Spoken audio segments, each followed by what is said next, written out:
Assalamualaikum warahmatullahi wabarakatuh. Jumpa lagi dengan saya di Abil Maiwa Channel. Jadi teman-teman, channel ini adalah merupakan channel pendidikan tempat kita berbagi tentang aplikasi pendidikan, Microsoft Office, serta tips dan triks komputer. Jadi pada video kali ini teman-teman ya, kembali lagi admin akan coba mengupdate ya informasi terbaru terkait dengan sungguh kabar bahagia. Jika database honorer valid, maka diangkat jadi P3K paruh waktu tanpa tes. Wow. Apa betul ini informasinya, Min? Benar sekali Bapak Ibu guru ya.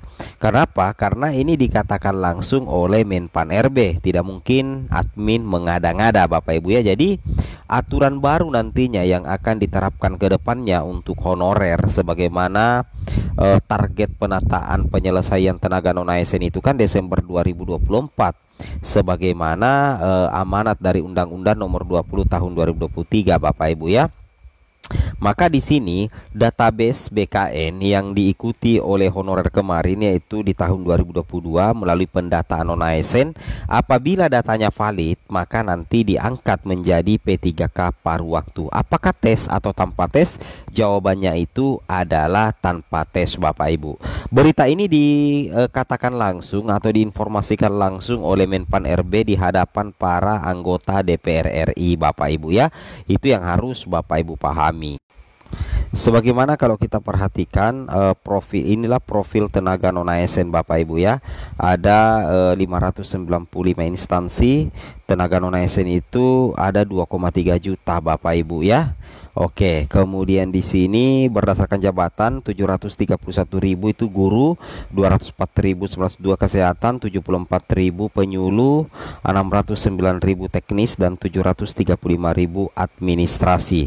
Nah, di sini sudah kami dapatkan informasinya terkait dengan progres dan proyeksi penyelesaian tenaga non ASN. Nantinya itu berdasarkan hasil pendataan non ASN. Yang difokuskan untuk dituntaskan ke depannya itu adalah ini teman-teman. Jumlahnya 1.605.694. Di sini sudah terbagi. Ada THK 2, ada non ASN Bapak Ibu ya. Oke.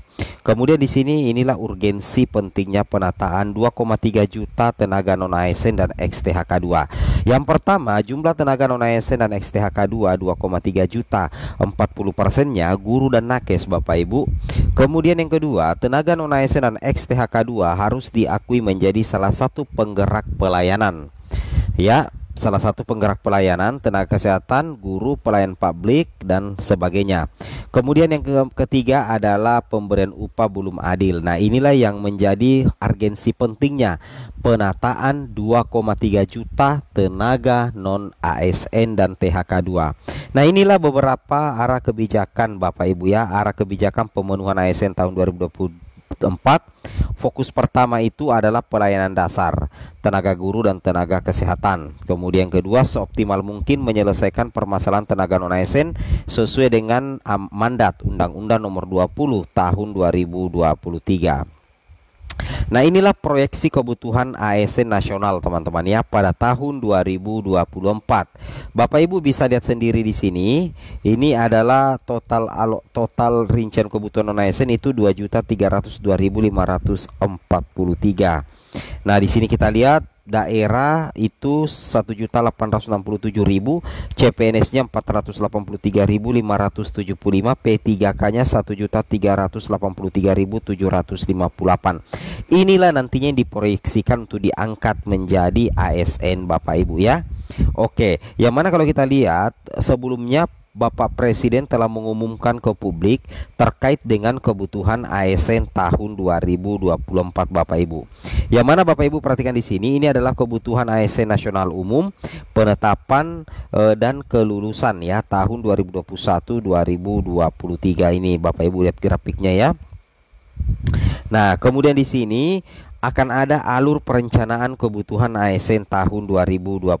Yang pertama, Kemenpan RB bersurat ya, surat permintaan usulan kebutuhan ASN, kemudian mengusulkan kebutuhan ASN melalui digital platform. Setelah itu Kemenpan RB lagi menetapkan jumlah formasi, kemudian mempersiapkan sarana prasarana untuk pengusulan rincian formasi, kemudian instansi pemerintah menyampaikan rincian usulan, kemudian validasi rincian formasi berdasarkan angkatan 5, approve hasil validasi BKN, kebijakan pengadaan ASN P3K itu bersifat segera, dan nantinya itu akan ada seleksi CASN di bulan Mei Bapak Ibu ya.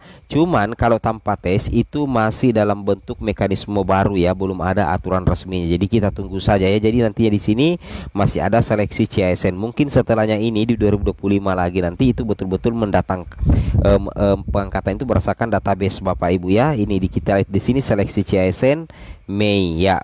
Kemudian inilah surat penyampaian usulan jumlah kebutuhan, ini kita sudah baca kemarin Bapak Ibu ya. Nah ini dia profil aparatur sipil negara, profil tenaga ya. Oke, luar biasa Bapak Ibu ya. Nah ini dia kita lihat ini tata caranya ya untuk login informasi ya dari Dinas Pendidikan sebenarnya ini Bapak Ibu.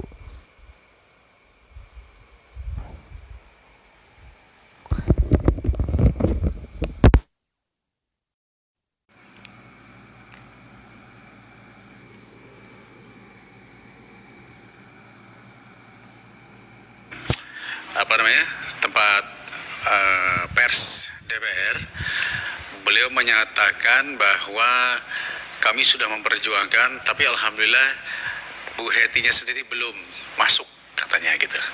Nah kita pengen mendengar nih bagaimana cerita rangkaiannya, karena kurang lebih kita paham selama 4 tahun kita berjuang, sedikit demi sedikit kawan-kawan sudah masuk, ada formasinya, sudah keterima.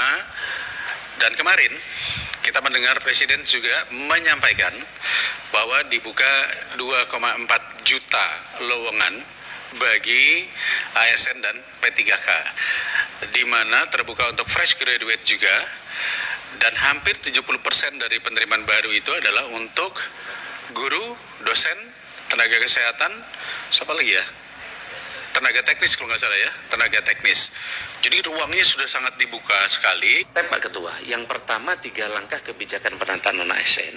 1 melalui Kemenpan RB 684 2003 tentang mekanisme seleksi P3K 80% dan 20% THK.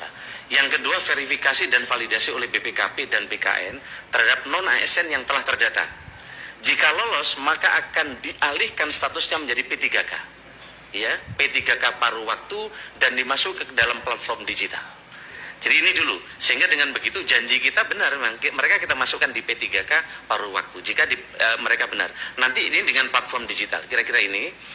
Kemudian step ketiga, jika ada kebutuhan dan anggaran, maka PPK yang paruh waktu akan diproteskan untuk mengisi formasi P3K penuh waktu melalui metode pemeringkatan kinerja. Ini sehingga nanti seleksi yang rumit tadi bertahap, karena ini kan baru nih Pak.